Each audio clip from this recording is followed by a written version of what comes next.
There's a saying that goes, if it ain't broke, then don't fix it, and we wish this was the case with Ferrari, but it's not the case, as once again, the prancing horse was let down by its strategy department, and it wasn't only Ferrari that got their strategy wrong, but Mercedes as well. However, it looks like it was all for nothing, as the FIA dropped a bombshell on both Mercedes and Ferrari mere hours after the race. God, as if Charles wasn't already fuming about Ferrari's strategy decisions. It wasn't all doom and gloom for Mercedes, however, as Toto had strong warnings for his rivals at the end of the Austin Grand Prix weekend. Want to know what Charles had to say about Ferrari's strategy and some of its rather interesting calls out on track? And what was the FIA's latest bombshell on Hamilton and Leclerc? Stick around to the end to find out what Toto had to say about Mercedes' current upgrades.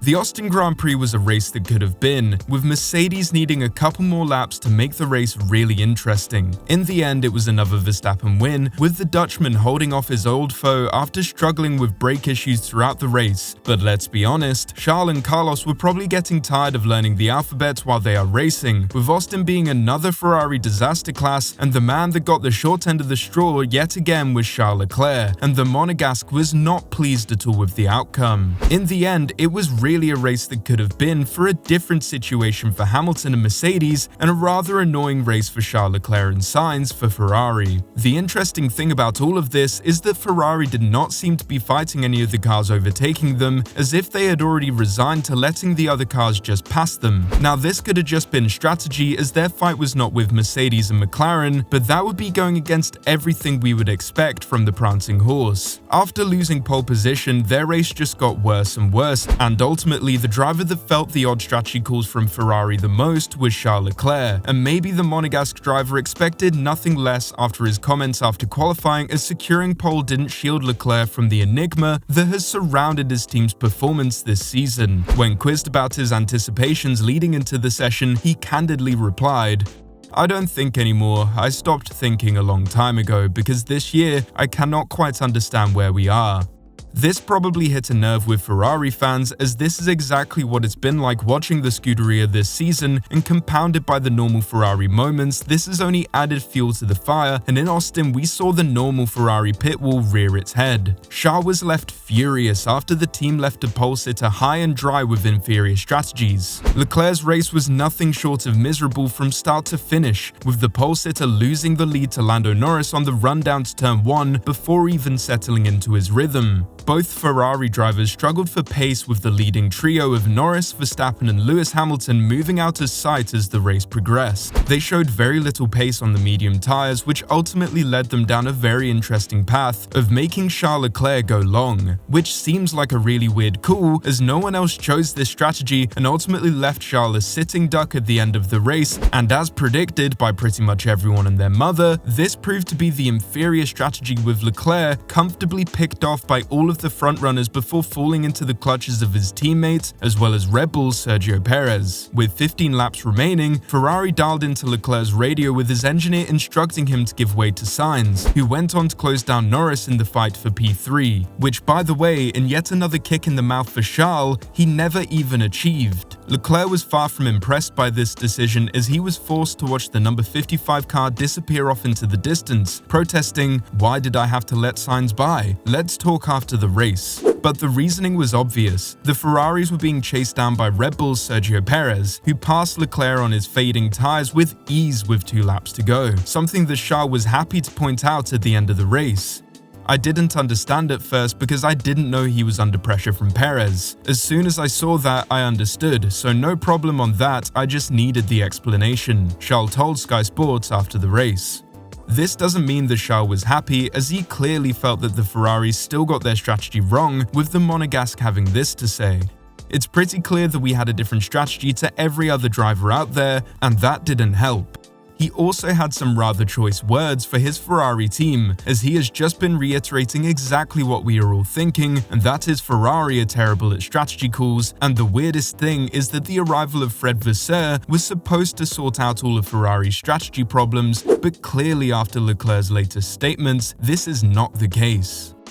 We are speaking a lot about it, but if you look at the season as a whole, there have been some good races and some of those that we haven't done the best choices. But honestly, I would say that the biggest problem is whenever you don't have pace in the car, especially in the race, whatever choices you make, they look bad. You go on the hard and then you are slow. It's very easy to say afterwards. Today it was, for sure, one of those where the strategy wasn't right, and we need to understand why our numbers said that the 2-stop was very close to the 1-stop and understand from there.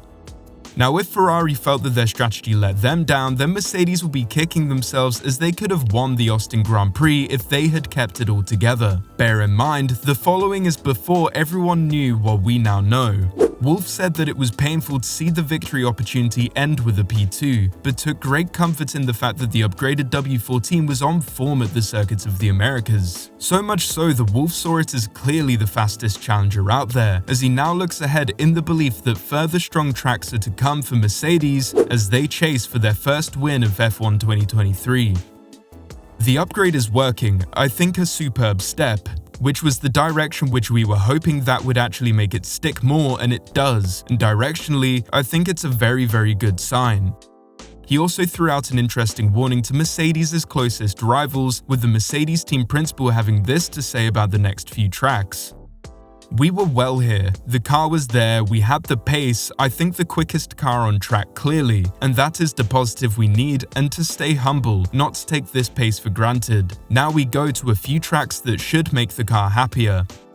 So, moving on, what on earth was going on after the Austin Grand Prix? Long after the race had finished, there was rumors that both Lewis Hamilton and Charles Leclerc could potentially be disqualified as both cars failed a post-race scrutineering check of the United States Grand Prix. Which, on another side note by the way, isn't it funny how much Sky Sports F1 focused on the head scrutineer during this racing weekend? He had a lot of shout-outs. I know it's October, but that's just spooky. Both cars were referred to the stewards after failing a post-race technical check. Both cars were expected for their flaws and plank wear on the underside of the car, and they found that, on both cars, the skids on the underside of the cars were not in compliance with the rules. The relevant section of the technical regulations lays out what is expected of the cars to be in conformity of the rules. An official FIA document signed by Bauer read, "A physical flaw and plank wear inspection was carried out on the car numbers 16 and 44. The skids located in these areas are found to not be in compliance with Article 3.5.9e of the 2023 Formula 1 technical regulations. I'm referring this matter to the stewards for their consideration." Now, it's very rare that plank wear investigations come up in F1 or any motorsport series, and when they do fail post-race checks such as this, they are often disqualified altogether. It's a pretty slam dunk call, which means that Hamilton has been stripped of his podium place as well as the 18 points that came with it. One previous example of such disqualification is Michael Schumacher, as he was disqualified for an excessively warm plank in the 1994 Belgian Grand Prix, potentially due to spinning across a curb. Another closer example is actually at a United States Grand Prix in 2001. Jarno Trulli was initially disqualified for plank wear, but his Jordan team successfully appealed this decision to the FIA International Court of Appeal. The appeal was successful because a steward was absent when the original decision was made. In principle, failure to comply with the technical regulations means disqualification. However, both teams will have the chance to tell their story to the FIA, after which the stewards will make a decision. For Hamilton, this would have the biggest impact, as seemingly it's made him lose his second place and lose points instead of gaining them against Sergio Perez. For Leclerc, it would mean the loss of his 6th place. Moreover, a disqualification for both drivers would mean that Alex Albon and Logan Sargent finishing in the points, and for the latter, it would be his first ever point in F1.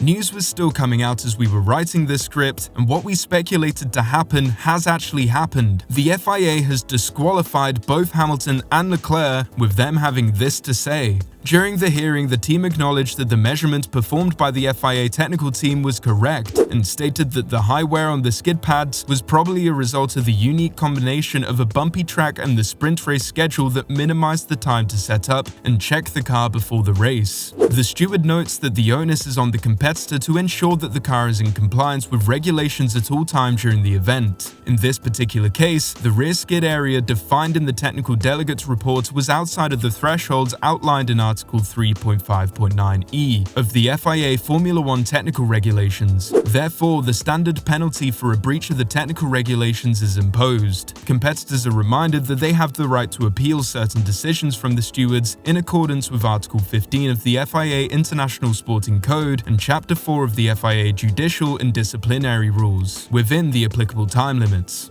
I'm gonna level with you. It's nearly 3 AM and currently there's no word on the decision as yet from either Mercedes or Ferrari, but this is a huge blow, especially to Hamilton in his fight with Perez, as the Mexican was promoted from 5th to 4th, and instead of only leading Hamilton by 19 points going into the final 4 rounds of the season, he now has a 39-point advantage. But then again, Hamilton and Mercedes may ultimately feel relieved at not having a P1 taken away. As I said, it's getting late, but we'll be sure to follow up on any news of this as it comes out.